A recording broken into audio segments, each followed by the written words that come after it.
आप सुन रहे हैं सिंगर धनंजय यादव को।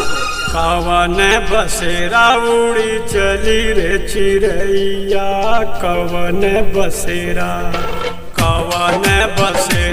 उड़ी चली रे चिड़ैया, कवन बसेरा उड़ी चली रे चिड़ैया।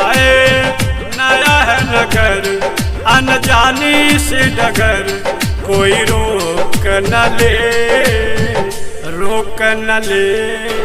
कवन बसेरा उड़ी चली रे चिड़ैया, कवन बसेरा उड़ी चली रे चिड़ैया। नया है नगर अनजानी सी डगर, कोई रोक न ले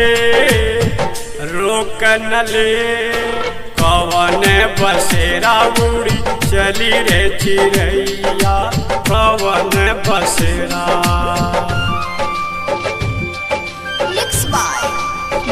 रिकॉर्डिंग स्टूडियो हिंगारी बाजार।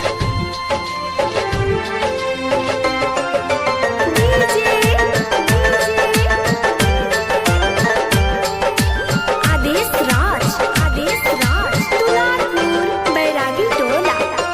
कितनी कशिश और कितना अदब था ए गुड़िया तेरे प्यार में, तुमसे बिछुड़ कर जी न सकूंगी एक पल भी संसार में। ओ मेरी माँ तू क्यों रोती हो, ओ मेरी माँ तू क्यों रोती हो, आंसुअन को बेकार में। बेटी पराया धन होती है रे मैया, बेटी पराया धन होती है रे मैया। मैं जाऊंगी जिधर मेरे पिया का है घर, कोई रोक न ले कवन बसेरा उड़ी चली रे चिड़ैया, कवन बसेरा।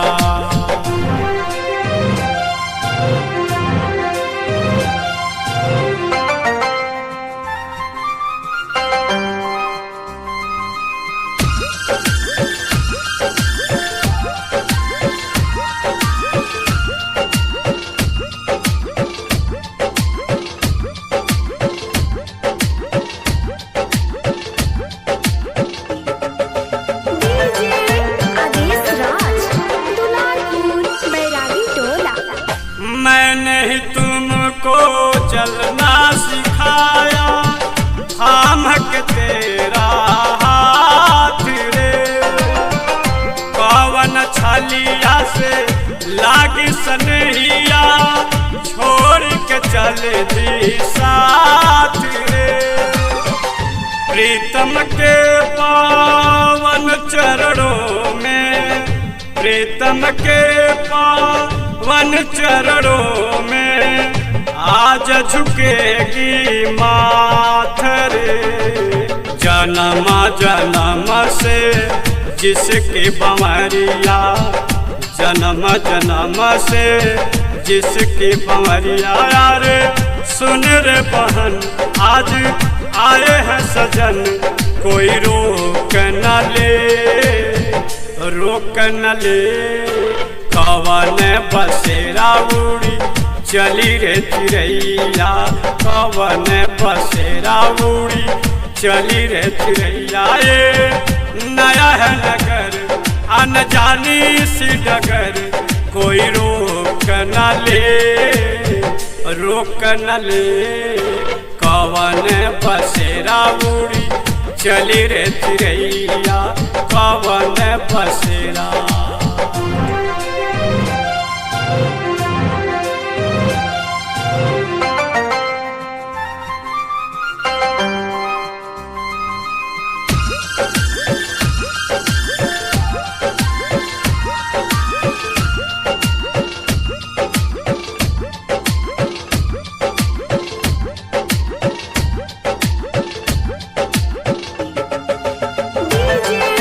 आदेश राज दुलार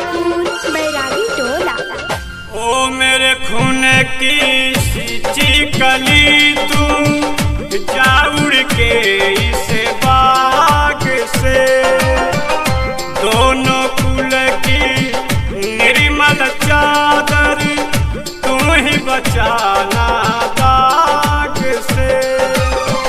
छोड़ के सारी ममता मिलना, छोड़ के सारी ममता मिलना, प्रीतम के अनुराग से।